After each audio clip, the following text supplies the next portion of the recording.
at this time. So I'm going to go ahead and share a screen here so we can kind of get into this. Every Wednesday, we're going to have our Closers Corner, and we're going to go on to a very specific topic. The idea of this training is that while Symmetry has a lot of resources for basic training, there's not a ton of resources for actual in-the-home closing. So these are, or over Zoom closing. You got to forgive me. I'm probably never going to go into a home again personally, but I keep saying in the home because that's what I've said since I got here. So when we say in the home, or when we say, writing an application or something like that, take that to mean whatever way you're doing this thing. So if you're doing it digitally, virtually, if you're doing it over the phone, if you are seeing people in person, awesome.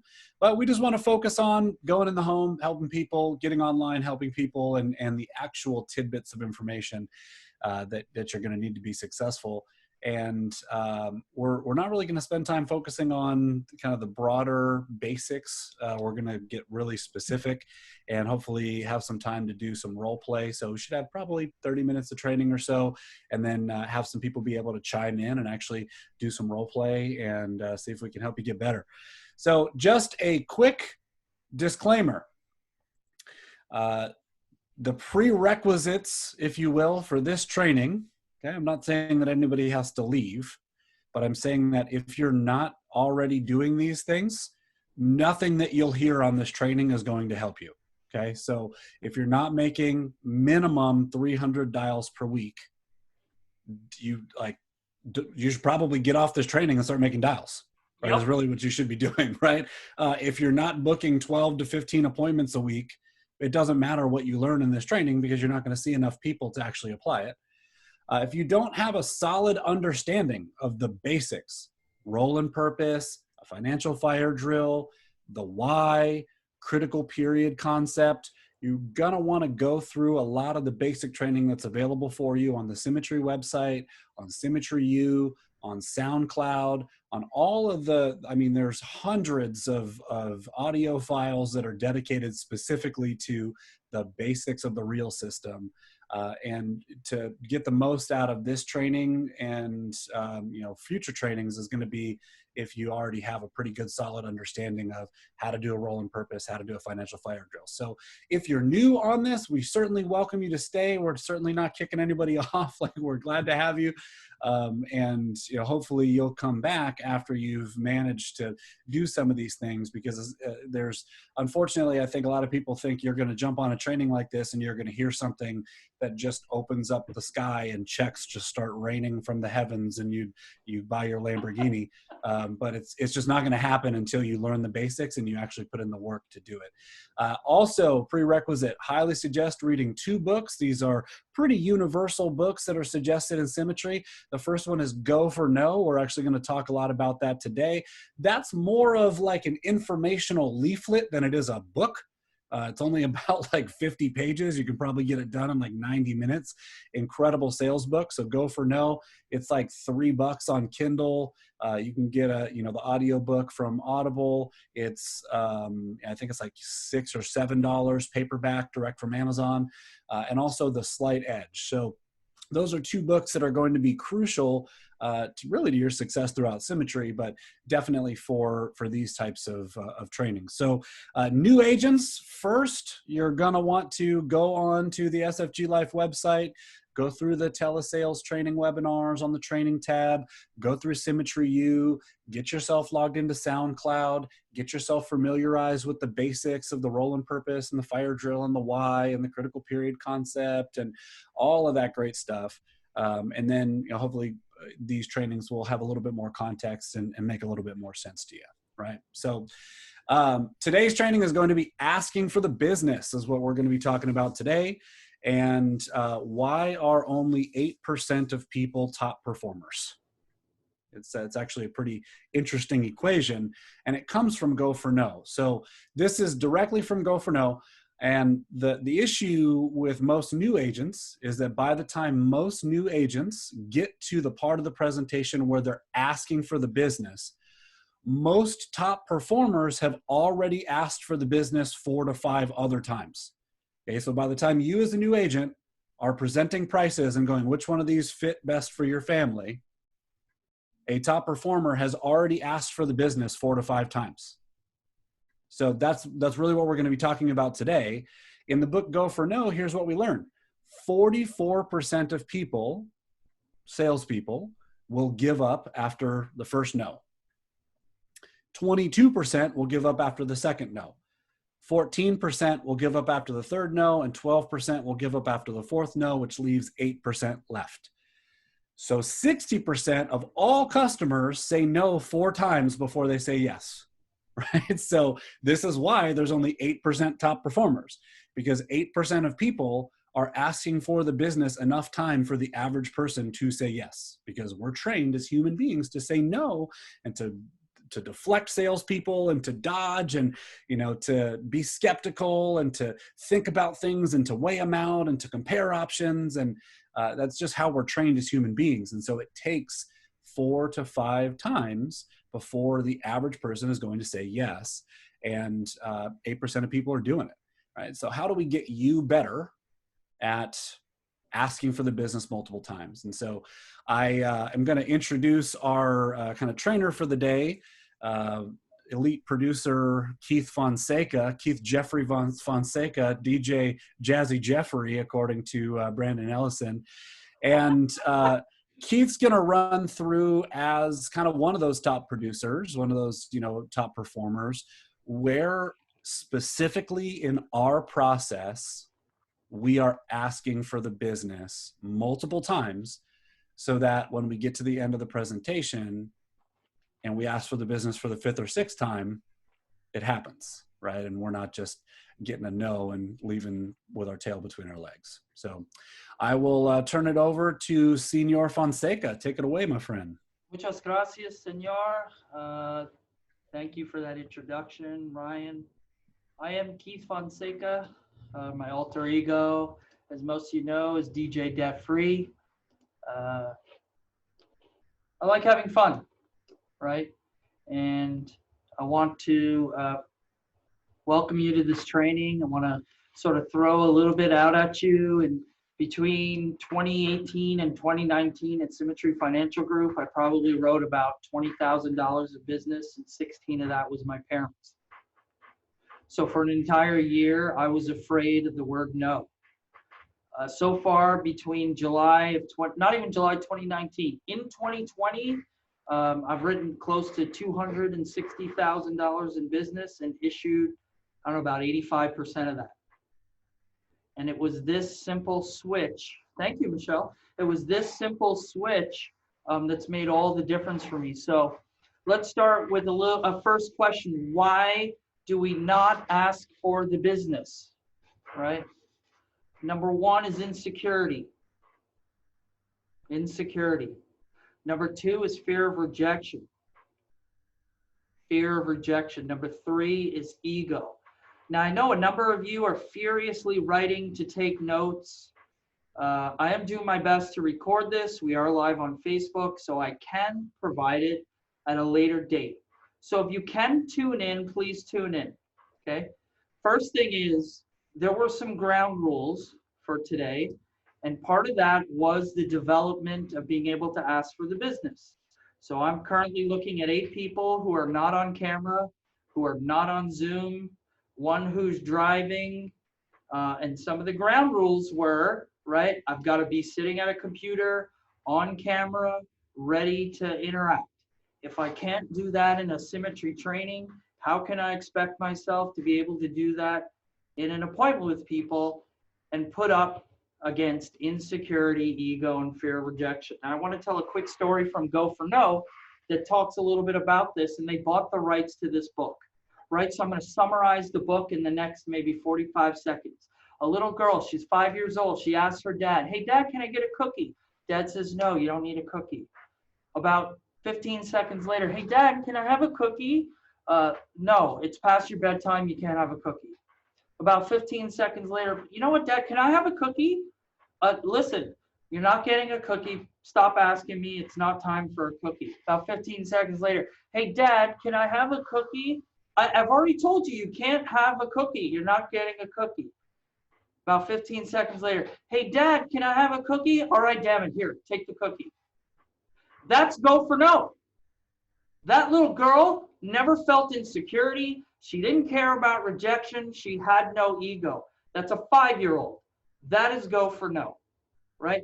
What gets in the way? Insecurity. What is insecurity? That is a lack of confidence and a lack of belief. Jump on my SoundCloud. You're going to hear Carlton Lear talk about this. How do we combat a lack of confidence and a lack of belief, right? We do the things that we say we're going to do, and we do the things that we should be doing. It's also a lack of credibility, which is resourcefulness. I once said this on a call, and I'm saying it again to you all. Stop calling your mentor. If you haven't searched for the answer, you're wasting their time. There's no way for me to get good at this until I make the commitment to get good at this on my own. What would happen if my mentor and his mentor and her mentor and their mentor, their phones were completely dead and shut off? Does that mean my business stops? Right? So this is the time to recognize who owns the cure. It's not the mentor, it's not the leads, it's not symmetry, it's me. It is 100% me. Okay, why are people afraid of rejection? Right? I want to quote Brene Brown. She had a Netflix special. Go see it. Netflix, Brene Brown. She said it was scary how good I could be at this when I realized how much I liked myself. And I said that on the national call a couple of weeks ago. It's scary how good I could be at this when I realized how much I like myself. I'm afraid of what you think of me, Kevin. I'm afraid of what you think of me, Wes. And let's be honest, 5 seconds after I get off the phone, do you really remember my name? Are they thinking about me the next day? Oh my God, I really should have bought insurance from that guy. He was so super cool. I really liked him. No. But am I stuck in the next day? How come I didn't sell it? How come they didn't pick me? And I'm afraid of being rejected from the beginning of the appointment. I'm going to get rejected, period. I bring it to bear, right? It's like animals in the wild. They can smell fear. So we combat these with confidence, belief, and resourcefulness. Okay, next slide. So this is how I transform my business using the real system to start winning on a consistent basis. I ask for the business no less than 7 times. Now, if I'm doing the little girl analogy, hey, can you buy this policy? Hey, do you want this policy? What do you mean? Hey, you should have this policy. What? Get a policy. You don't want to protect your family? Have a policy. That's not going to work. It's not going to work. It's not a cookie and I'm not 5. So using the real system, we're going to present the opportunity to ask for the business 7 times. And I want to be clear, only 1 time happens in the pricing. Only once. It's not happening in the pricing over and over. It happened once.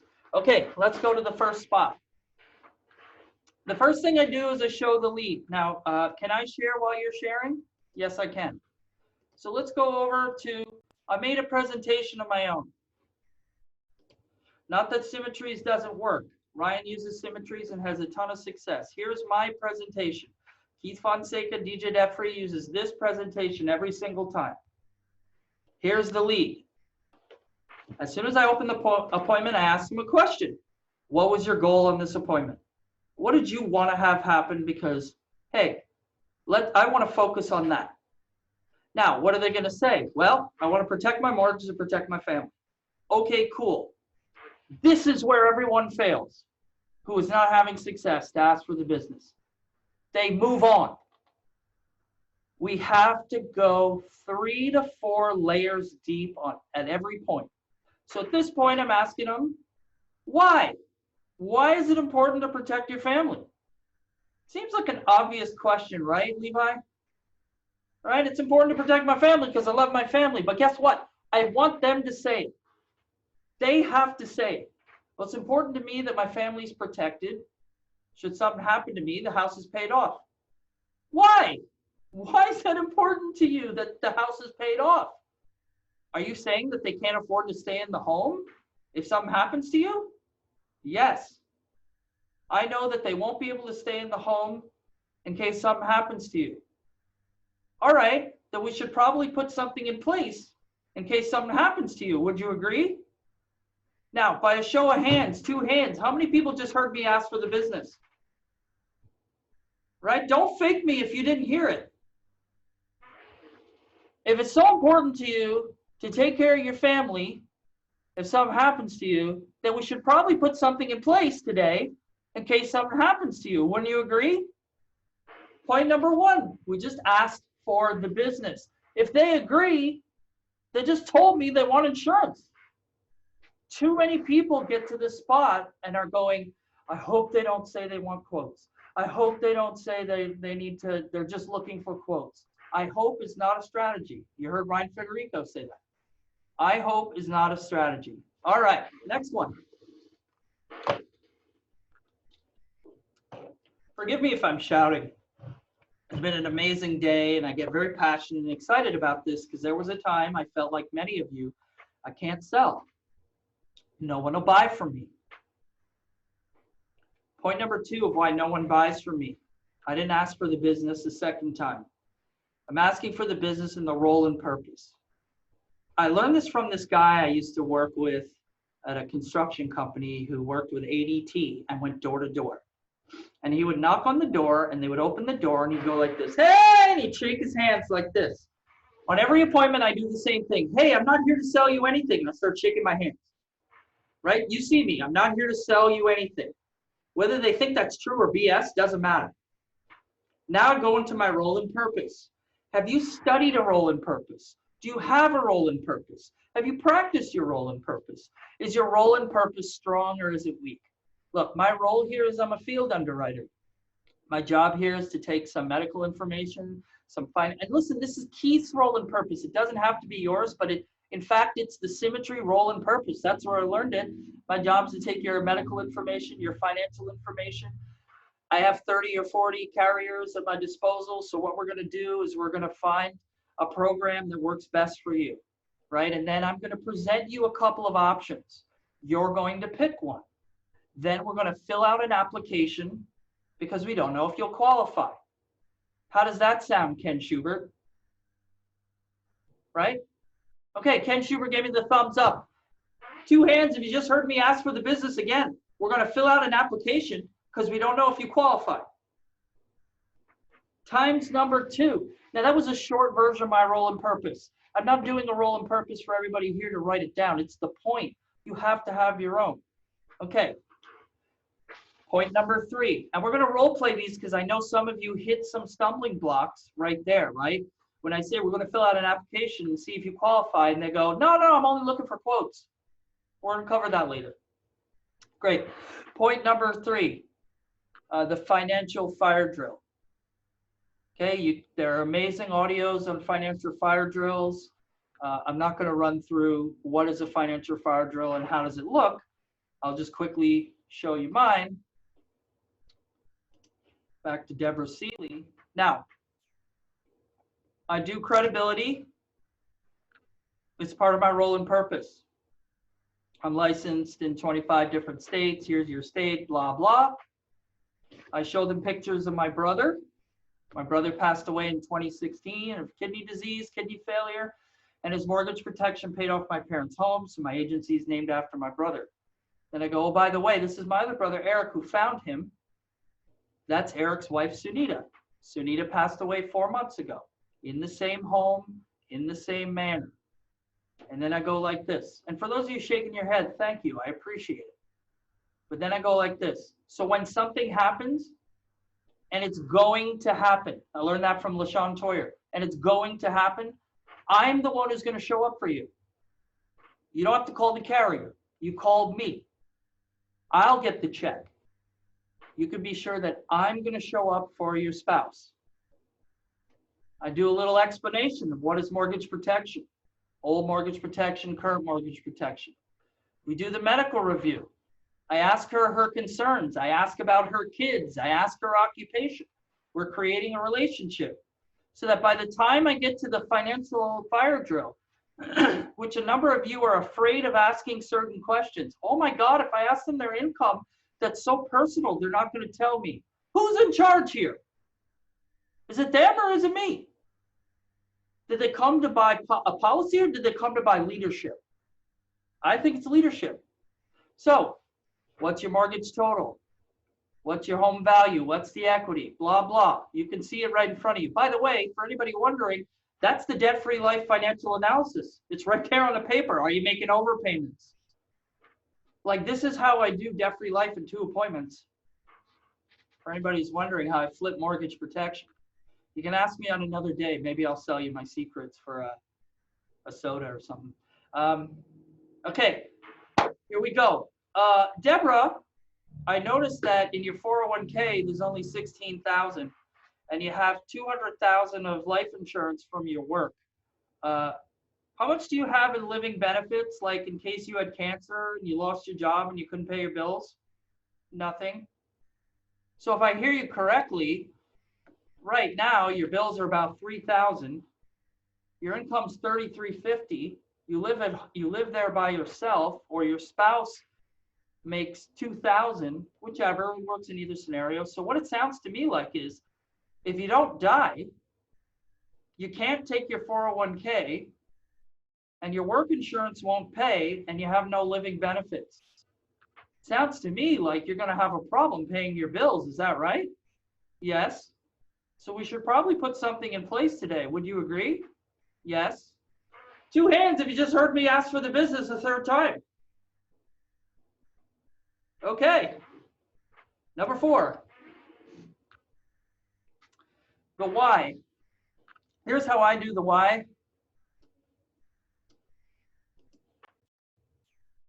I show her that picture.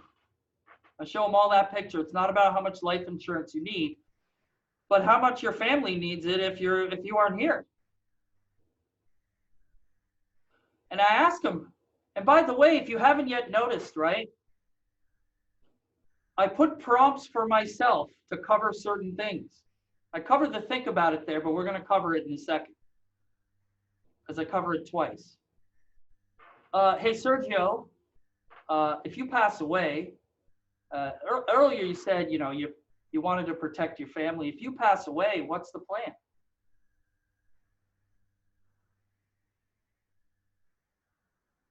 Does anybody notice uncomfortable silence right now? Right, I heard Casey say this. Let the silence do the work. What's the plan? Oh, well, I'm going to sell the house. They'll sell the house and they'll move somewhere else. Okay, great. Do you have a real estate agent? Do you know how much it'll cost to fix up the house, to sell it? Is she going back to renting? Are you moving the kids from school to school? These are uncomfortable questions. Wait, I haven't even gone deep. That's just like a normal follow-up. Oh, well, they'll figure it out. Okay, so they've just lost you, right? You're no longer here. You can't help them. Do they handle the bill? How are they going to figure it out? What's their plan? What's your plan? I mean, do you have a plan? Sounds to me like you don't have a plan. And finally, most of them will admit, yeah, we don't think about this. I really don't have a plan. Okay.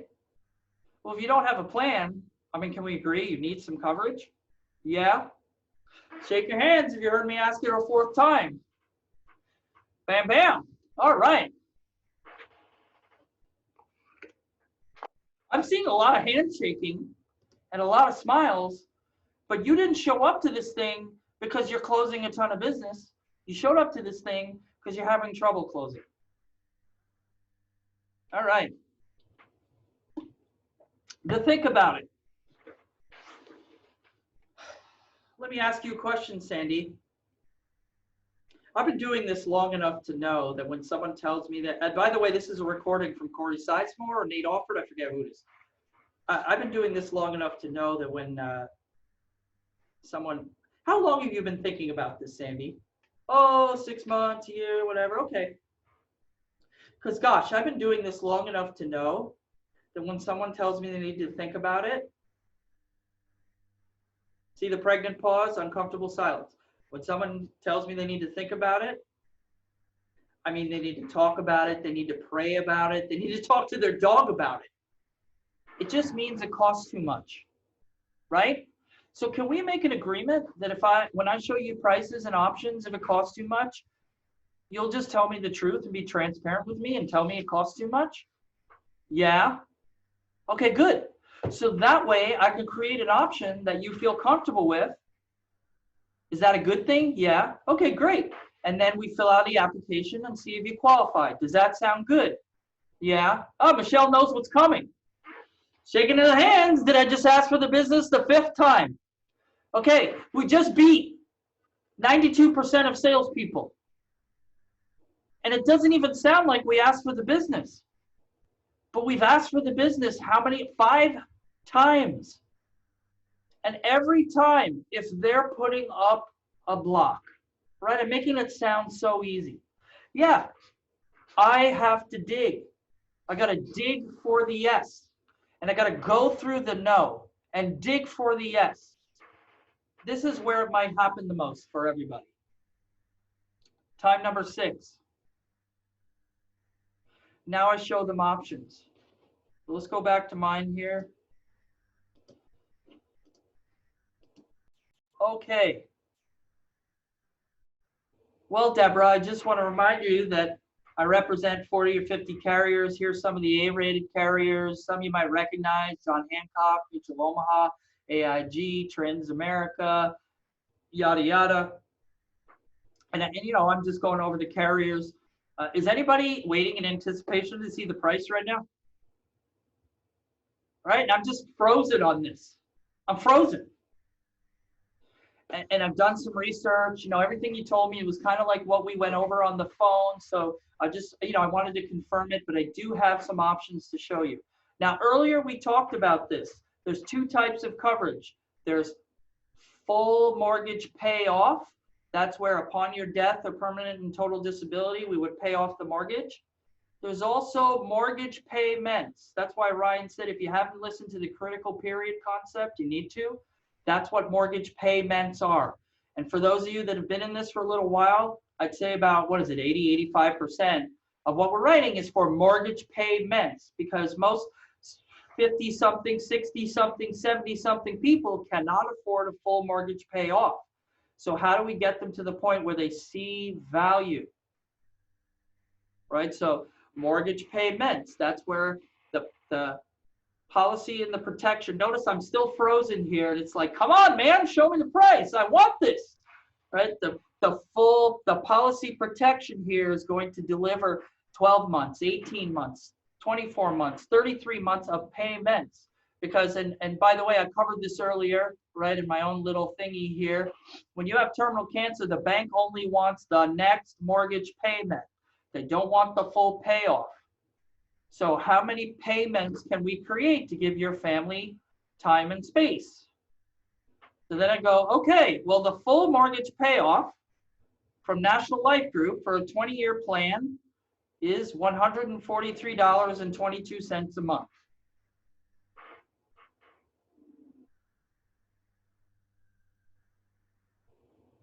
Does anybody notice silence working right now?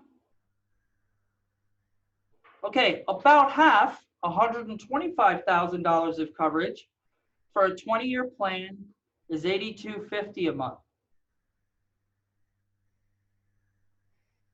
Now, what we said earlier was there's an opportunity to do some mortgage payments, right? So a $40,000 plan, which would pay 24 months of mortgage. So it'll give you and your family 24 months to figure it out, especially in the case of living benefits where you didn't die and you wished you had, is $44, $42 a month. Now, everybody says the next thing out of my mouth differently. This is what I say. Because earlier my role and purpose is said we're going to find something that makes you comfortable. So now I bring it back. Which one makes you most comfortable? And then I do something that Darren Stubbs taught me. I sit back and I say the letters, and you might want to write this down, DSAFW.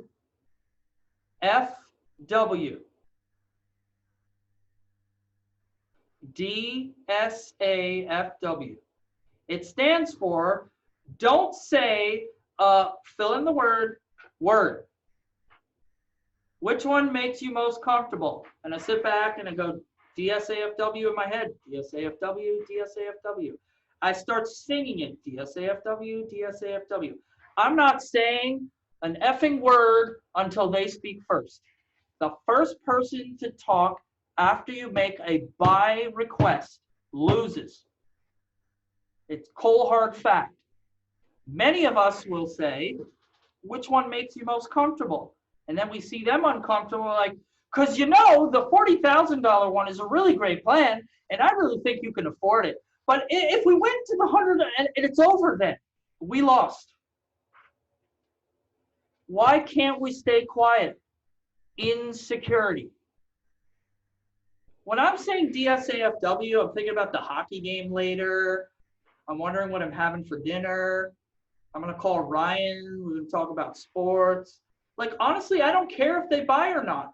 I've done the same thing every single time to get to this point. I've asked for the business 5 times and got them to agree 5 times. Here's number 6, where 8% of salespeople live. And still, we're afraid of them saying no. Well, that next no gets us to another yes. Now, as it so happens, anybody want to guess which one she picked? Because I did sell this one this past Sunday. Oh, what a surprise. She picked Forrester's Financial. Does anybody remember I won top Forresters for the Pura Vida? This is why. I know how to position. And I know how to bring the best to the client and give them options that make sense. For a person who's 76 years old and this is like $400 or $500, I better have an option 3 that makes a lot of sense. Most people, honestly, are picking number 2. Well, that's a lot. That's very little. I can afford the middle. I'll take option number 2. Do you think if option number 2 was $112, they would pick it? Yes. They want leadership. So if I'm leading them, thank you, Ryan. If I'm leading to option 3 and option 1 is not what they want to be, most people go with option 2. This person happened to pick option 3. What was my response? Okay, great. We need your driver's license. We need the account you're going to pay from. And I'm just going to hop over to the application. Now, I have to behave like this is normal. I'll go with option 3. Yes! You're going with option 3. That's awesome. No. I expected to write an app. I speak with my body. Just pretend I didn't say yes. I'm going with option 3. I speak with my body. Yeah, I'm making money. Like, I'm a field underwriter. I wasn't here to sell you anything. This is normal. You pick the one, and I say, okay, cool. We need your driver's license. I'll party afterwards. My body language and my tone speak 92%. My words speak 8. Okay. What happens if they go, well, Keith, we need to think about it. I can appreciate that, right? That's totally understandable. Earlier, when you said, it was most important to you to cover your family, and that when we talked about the finance fraudulent, you felt like you really needed coverage, no living benefits. Was I accurate in that? Did we cover that correctly? Like, you have no living benefits, so if something happens to you, you have heart attack, cancer, stroke. God forbid you land up in an accident, you're in a coma, like you won't be able to afford your bills. Did I hear you correctly? Yeah. So I guess we should probably put something in place, right? And just fill out an application, because we don't even know if you qualify. I see Sergio going already. Number 7, right? We just asked for the business again. This is where a lot of us stumble. On this point, they say no. It's like, oh, I lost. I'm defeated. I'm not defeated until they hang up the Zoom and say, we never want to speak to you again. You know why? Right? Oh, if you got to go, Sergio, you got to go. We appreciate you being there. You know why? And I love it, Michelle. You're actively engaged. I saw you smiling. Here's why. What happens, Kevin, if that person leaves the appointment? Right? Betsy, I know you might know this feeling. What happens if that person leaves that appointment, Michelle? And 3 days from now, they're in a car accident and they pass away. And on their phone is a call from Keith Fonseca, mortgage protection insurance agent, and an appointment with Keith Fonseca, mortgage protection insurance agent. Is any of this my responsibility if they don't have coverage after I outlined it? I don't know about you, but I accept that responsibility. I've been through this twice. I was sitting in this chair and I sped home to find my sister-in-law passed away. So you better believe I'm not letting them go until we fill out an application, or they've just basically said no about 10 or 11 times and probably never want to hear from me again. Because, and I'll say it to them, right? Look, I totally understand. It's making you uncomfortable to make a decision today. Here's the thing. This has happened to me twice. I know it's going to happen to families, and my job is to protect you. So even though it might make you a little uncomfortable right now, we need to put something in place. Can you agree that this makes you uncomfortable, but you do need coverage? Can we agree on that? And now the uncomfortable silence, DSAFW, DSAFW. It's back to it. It's important. But too many of us are worried about what they'll think of us. Well, I don't want to upset them. Which one's more upsetting? Having them leave an appointment with no coverage and something happens? Or having them leave an appointment and go like, that guy was a jerk? To me, it's the first one. Because guess what? I realized how good I could be at this when I found out how much I liked myself. And I really don't care if you like me. When we get to that 10 or 11, it's like, look, if you leave this appointment and something happens, is your family going to be good? Click, the Zoom closes. I feel bad. I have to move forward.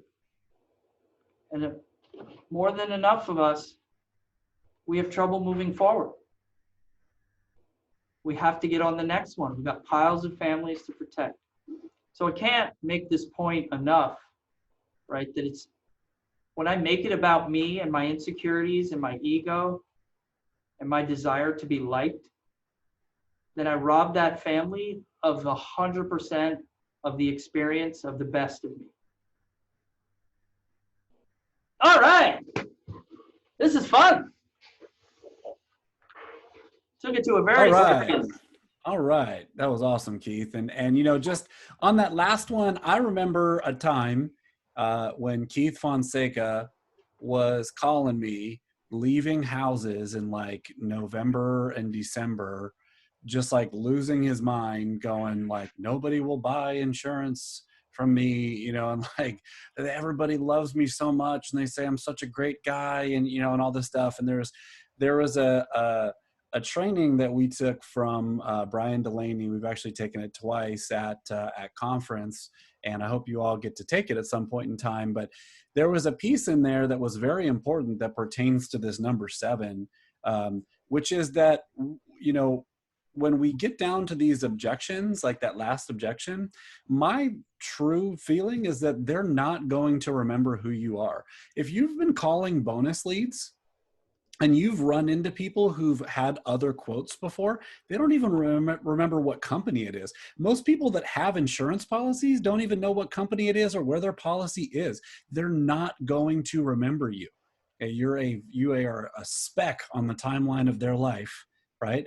And so what I had to remember, and what I encouraged Keith to really start taking into homes, is we're not friends. And I'll tell the people that I'm sitting with that, hey guys, I really like you. We have a great relationship. Like, this is awesome, but I just need to remind you, like, I'm not your friend, right? And I don't say that to be mean. I'll say this verbatim. I don't say that to be mean.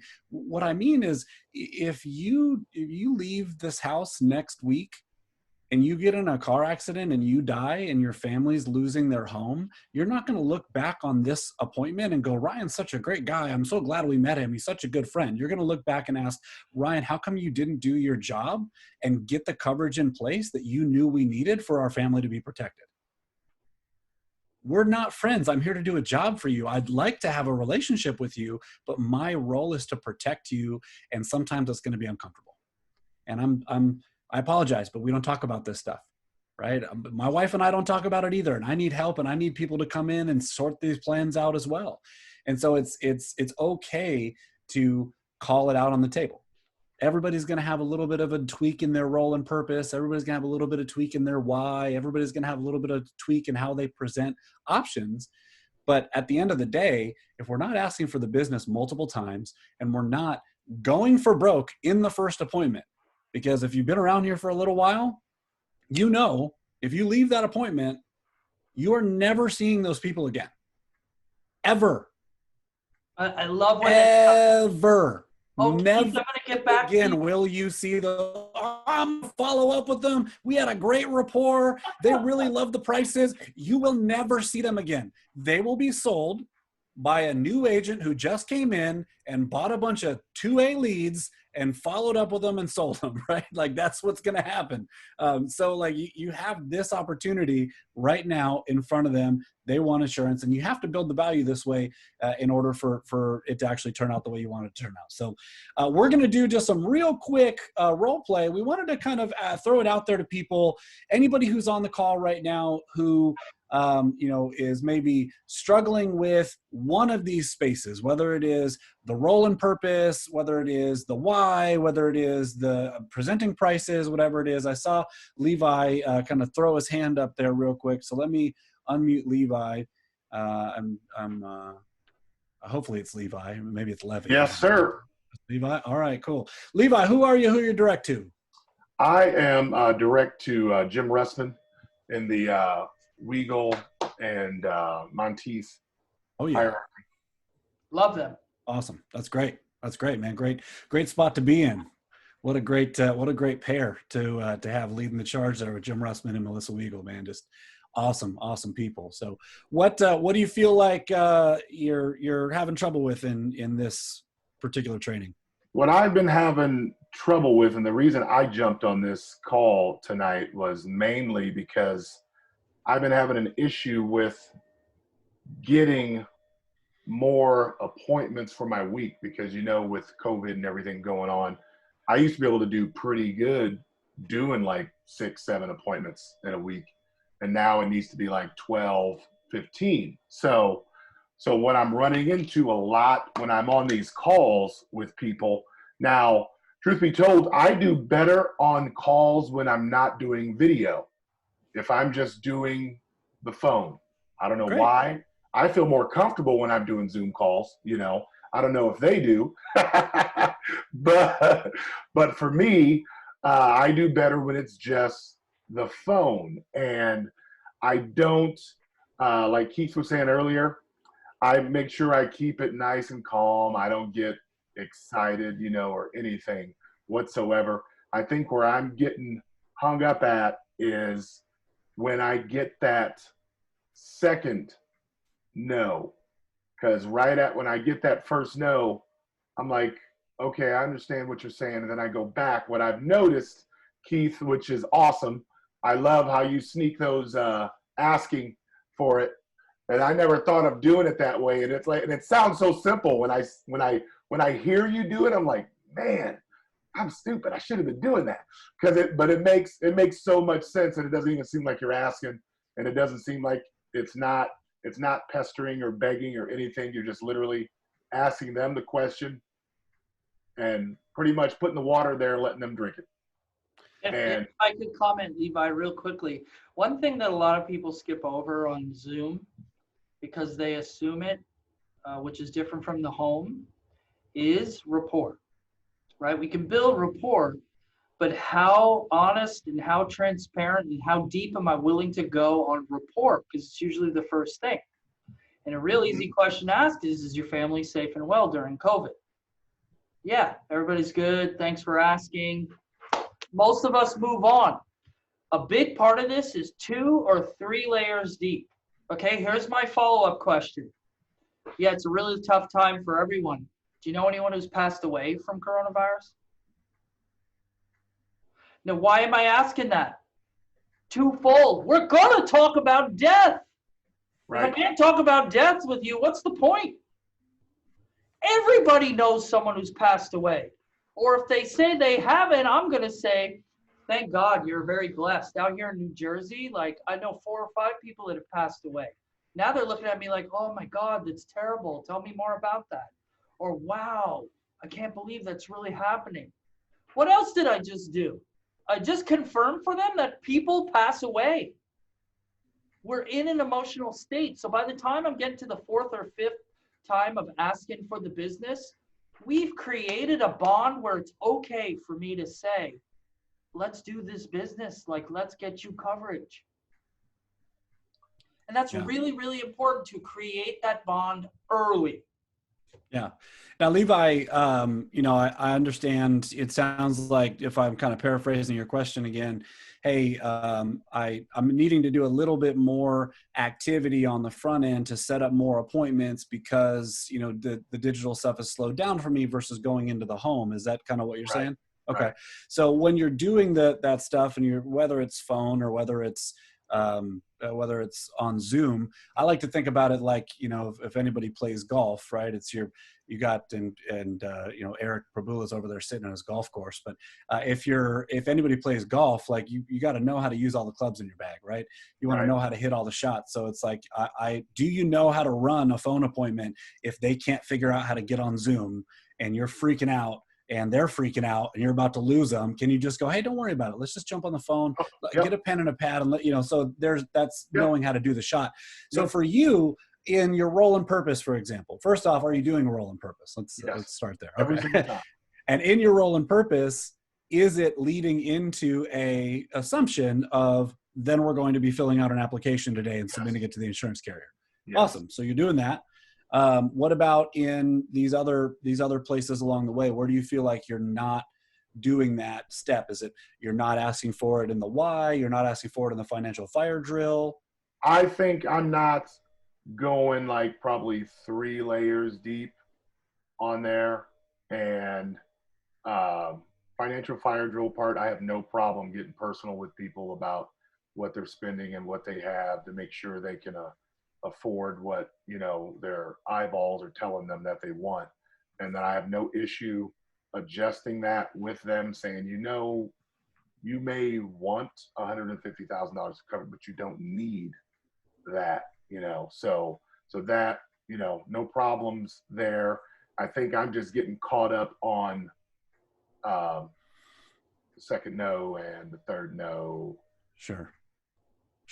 And I love that. And one of the things that I'd point out from Keith is when you tie people down in that process, and I learned from Eric Farron, who's a key leader out in Salt Lake City in the Martin organization. I learned from Eric Farron where, you know, he asked early on just in his rapport building, he's just like, so how long have you guys been thinking about getting this coverage put in place?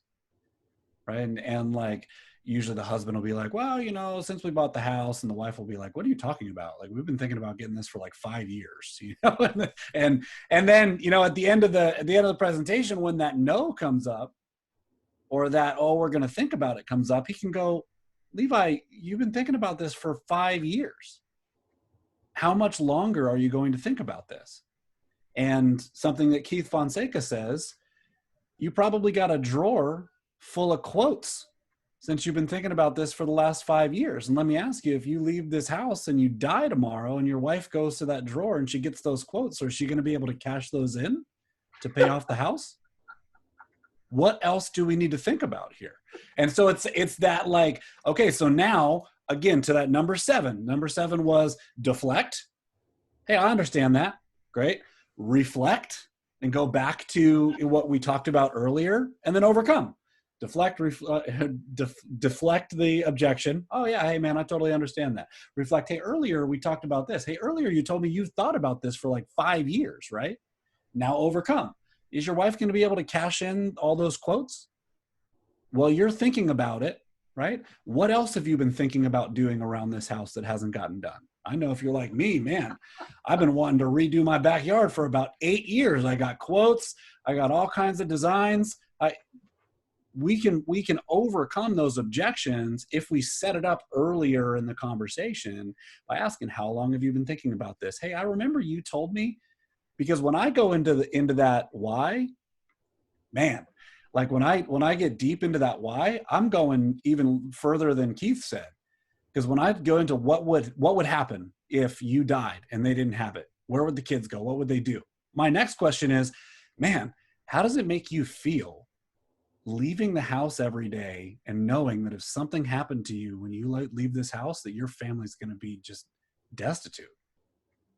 Isn't it just like this weight that's just gnawing at you on your shoulders every day?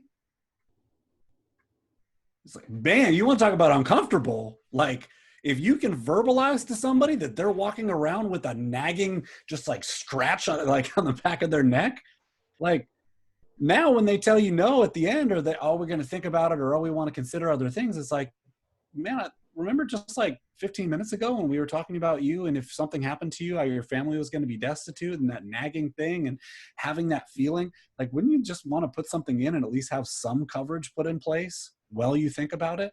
Or you can use the Casey Watkins. Awesome. Well, you're thinking about it. The insurance company is going to be thinking about if they want to approve you or not. So let's fill out this application. If they say they're going to approve you and you say you guys are all good, guess what? We got a match made in heaven. Right? So great. That's direct from Casey, and, write 30K in 6 days. So, that's awesome. Thanks for that input. Hey, I just want to mention one thing here. I know we want to look at some other folks, or we might be running out of time. When Ryan just made that statement, doesn't it scratch at you and gnaw at you? I looked at people's faces on the call. A lot of us were uncomfortable when he just said it. Some of you sat back in your chair, and I know internally you said, well, I can't ask them that. That's hardcore. That's rude. I'm not going to say that. That's why you're in this training. Let's be real. Look, we get paid for the value that we bring to the marketplace. People don't talk about this. How many parents want to talk about what would happen if their children died?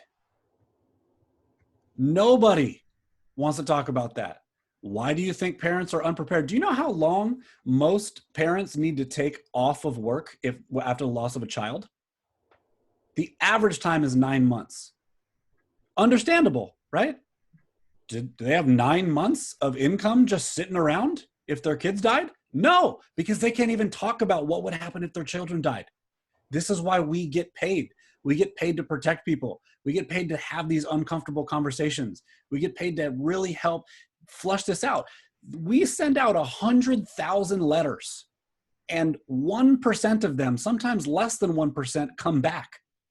We're dealing with somebody who had so much uncomfortability already that they took out a pen and they filled out a letter and they put it in an envelope and they took it to their mailbox. They're the 1% of people, right? There's something underneath whatever caused them to do that, right?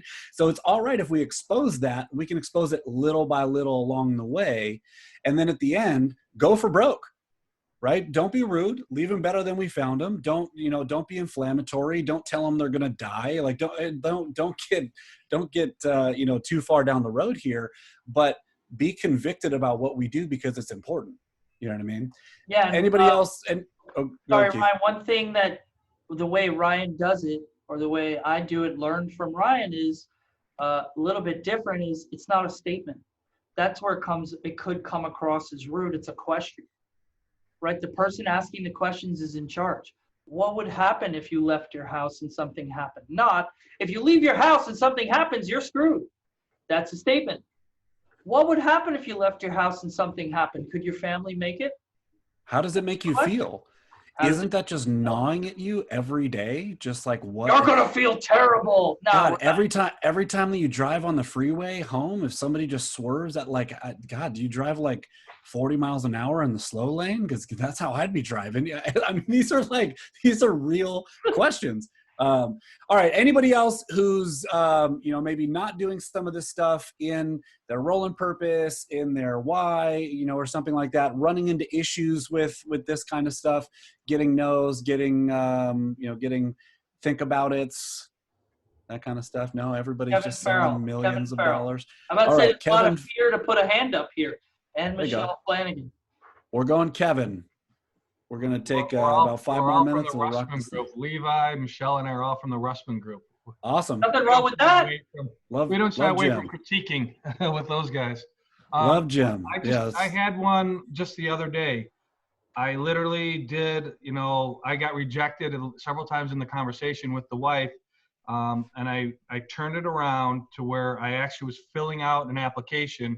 She wanted 6 months of equity protection, mortgage coverage, right? Mortgage payments. And the husband sat down, and it was for him. And then when he heard the price was $146, he's like, that's too much. And she's just like going, no, it's not. And they're having a little bit of a mini argument in front of me. She goes, we got plenty of money. This is what I need. I want to have this coverage, And I'm like, hey, Lloyd, we've discussed it. We looked at the numbers. We ran the numbers. This is coverage. This would be helping your wife out for X amount of months. And then he's like, he could see he was in her ear. And he's like, she goes, do we have to do it now? I go, well, you're not being twisted. Your arm's not saying you have to do it. I go, but let's get something in place right now and make sure Pat's covered. And you have the option in 30 days to reconsider. That's the line I used, because I didn't know how more forceful I could be, because he was definitely in her ear saying I did not want to do it and she wanted it. So I was trying to figure out what would you do when you have one wanting it, one not wanting it, trying to keep the peace in there. Yeah, I'd like to jump in on 2 points just to ask. Number one, was the husband there from the get-go? No, he was not. I asked him to come over, but he was doing something. She goes, he's doing something he'll get over when he's done. I go, okay, where is he? He's still in the house, but he did not come over. I go, can you get him over here? And she finally pulled him over. Okay, so an uncomfortable, difficult spot, but what I want to ask there is, does he feel this is important? I just sat there and I said, this is something that your wife feels is very important for her. I'm like, and we've looked at the numbers. I go, she would feel very comfortable. Kevin, I'm sorry to cut you off here. No, that's okay. That's why I'm here. We got to get right to the heart of this thing. Right. At the beginning, why is the husband not here? I'm not moving on until someone explains to me why in this appointment to cover you if something happens to your husband, is he not participating? We're not going anywhere in this appointment till I get that answer. And I'm not telling, can you go get him? Can you bring him over? He needs to be a part of this. Those are all statements. Those are all my opinion, right? Why is he not here? Is it not important to him? Does he not value this kind of coverage? I save my time too, right? My time is valuable. I got hundreds of other families to cover.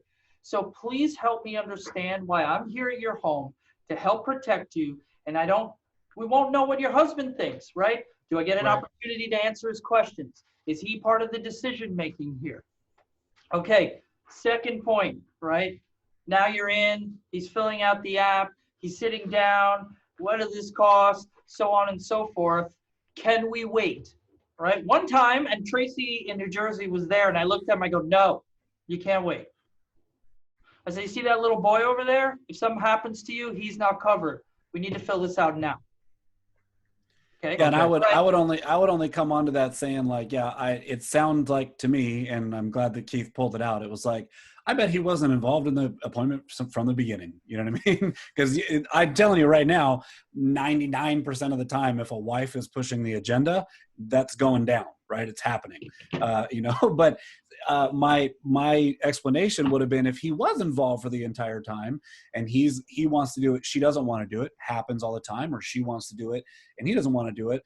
I'm taking control of that situation and playing middleman peacemaker. Hey, why don't we do this, guys? I'm taking control. Why don't we do this?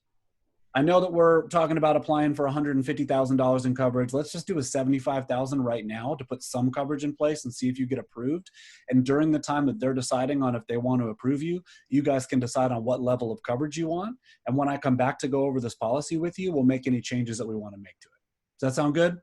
Great. Closed. I just asked for the business again. Does that sound good?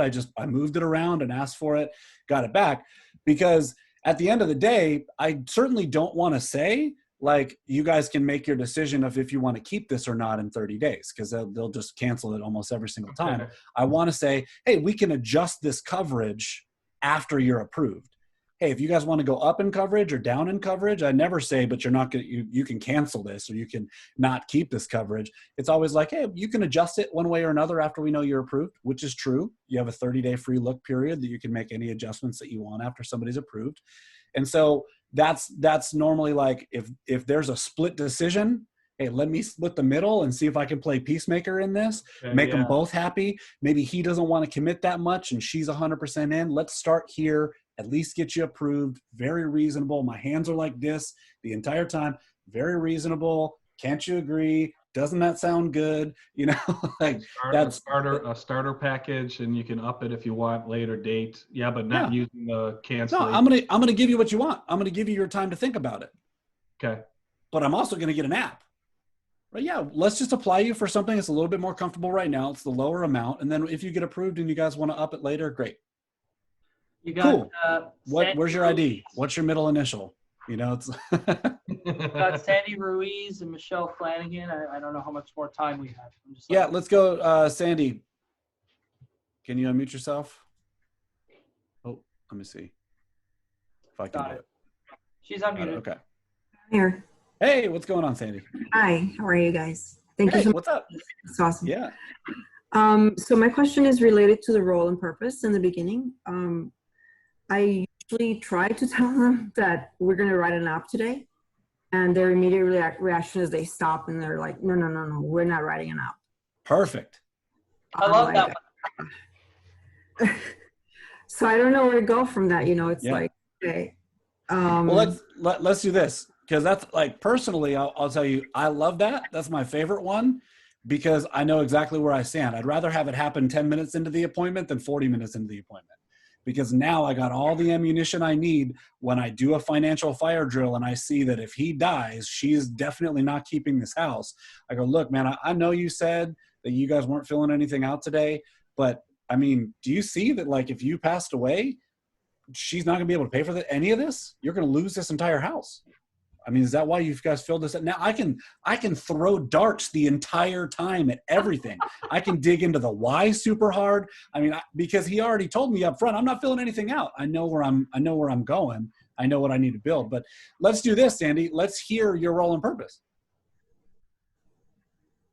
Okay. So my role here is to educate you and to help you identify a plan that will work for you, and to fill out an application, and to get your family covered. Awesome. Okay, that's a great role and purpose start. One of the things I would suggest is listen to the recording on SoundCloud. It's by Ayers and Cicely Newsom, right? And it's the role and purpose training. And let me tell you what mine is and see if you can spot any differences, right? So, hey, Sandy, I just want to first kind of talk to you about what my role is here and what the purpose of today's meeting is. First off, I just want to clear something up. I'm not here to sell you insurance. Okay, if you guys filled out that form, you mailed it in, you talked to me on the phone, you gave me your medical info, you made an appointment, you showed up at that appointment, it's very clear that you want to buy insurance. Okay, people who don't want to buy insurance don't do that, right? So I don't have to sell you anything, you're already sold. What it's my job to do is to find out if you even need insurance. Okay, so what we're going to do is, in just a minute, we're going to go over some of your medical information, make sure that I have that all right, that you gave me over the phone. Then we're going to do a brief financial overview that'll tell us if you even need insurance and how much you need. If you don't need insurance, I'll be the first one to tell you, and I'll be out to help the other families I need to help. But most people actually need less coverage than they think. So if we do find out that you need insurance, I'm going to show you a few options. You guys are going to get a chance to choose which one of those you think fits best for your family. And then we're going to fill out an application and submit it to the insurance carrier today. Now, just submitting an application doesn't mean that you get approved.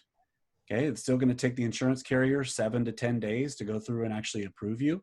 Once you do get approved, they're going to mail us out the policy. We're going to have another meeting like this and go over it and make sure that everything fits. And if you want to make any adjustments at that point in time, we can make those adjustments. So nothing we do today is necessarily set in stone, but we will fill out an application and submit it to a carrier. Does that all sound like a pretty good plan to you? Ryan, how many times have you done that role in purpose? 1,000. Easy, right? Role and purpose, role and purpose, role and purpose, role and purpose, practice, practice, practice, repetition, repetition, appointment after appointment after appointment. Even if it means that you have 5 appointments this week and your only goal is to do 5 awesome role and purposes. Okay. And sell 0 apps, right? Now, I just did one that I have added on my personal, pieces over a couple years of doing this. But what am I doing in a role and purpose? I'm establishing an agenda. This is how the rest of this meeting is going to go. I'm exposing that I know they want to buy insurance. It's clear, right, that they want to buy insurance. Mm-hmm. I'm telling them what's going to happen in the appointment, and then I'm giving them permission to buy by saying, hey, just submitting an application doesn't mean that you actually get coverage. But if you do get approved, you're going to have an opportunity to change this. So does that all sound like a good plan? That, remember that plan that I just said that we were going to go over your stuff and fill out an application if you needed insurance? Does that all sound like a good plan? Yes. Okay, great. Now I'm moving on. Or there's no way I'm filling anything out. It's like, oh, okay, great. Why am I here then? You guys filled this form out. You mailed it in. I can address it right there. Oh, I just wanted quotes. You could have gone online and got quotes. Mm-hmm. Why am I here? I think I'm here because it's very confusing. It's a very confusing industry. You don't know which way is up and what to choose, and you need somebody to guide you and help you make the best decision for your family. Is that right? Yeah, great. Well, you got me. I'm here. So why don't we figure out what's going to be the best for your family and fill out an application and submit that? Great. So those are the pieces where, a lot of new agents they just go into the appointment and 5 minutes in, they're like, here's your prices. Right. And then they're like, I don't know why I'm not selling. So it's about elongating this. Right. And I would just highly suggest listen to the role and purpose recording from Ayers Sicily, write it out verbatim. There's actually a role and purpose that you can print out from sfglife.com. That's, in the training tab, the training scripts and more, or guide scripts and more. So I'd just like to say, I saw Michelle R go, wow, right after you did your role and purpose. And here's the key, right? I didn't have this down, and Ryan would tell me the cure is one thing. It's not more than anything else. The cure to being challenged with any of this is more appointments. If you leave an appointment and you didn't sell it, the cure is not fix my role and purpose. The cure is not I'm a bad agent. The cure is more appointments. More appointments. Did he sound confident, Michelle R., as he was saying that? Did he sound credible? Did he sound like he believed what he was talking about? That's what we're going back to. But we think that credibility, that sounding confident, and that sounding belief is some sort of innate talent that some of us have and some of us don't. It's not true. It's repetition. Repetition, repetition, repetition. I bet if I asked you your phone number right now, you could tell me it with confidence. Yeah. Michelle. So that's, I want to kind of close this down here because we were going to go until about 5 after 5. So we're about 10 minutes over. Michelle Flanagan, I saw your hand up. Would absolutely love to jump on a Zoom with you privately or a phone call with you privately and see whatever way we can do to help you. Our goal was to kind of make these 30, 45 minutes and have a little bit of role play and some Q&A. We're doing it. This is only kind of our second time we could talk about this stuff until midnight. So I'm going to cap it here, but absolutely, if anybody else has questions or wants direct support or anything, please, Michelle, reach out. Would love to help. Next week, we're going to have a different training. We're going to have a different, presenter. I think we're going to have Eric Farron on next week, key leader from Salt Lake City, which is going to be fun. Maybe a little visit from Mr. Griff Martin himself, and we'll go from there. So everybody, thanks for tuning in, and we will catch you next Wednesday. Bye, everyone. Bye, everybody. Michelle F.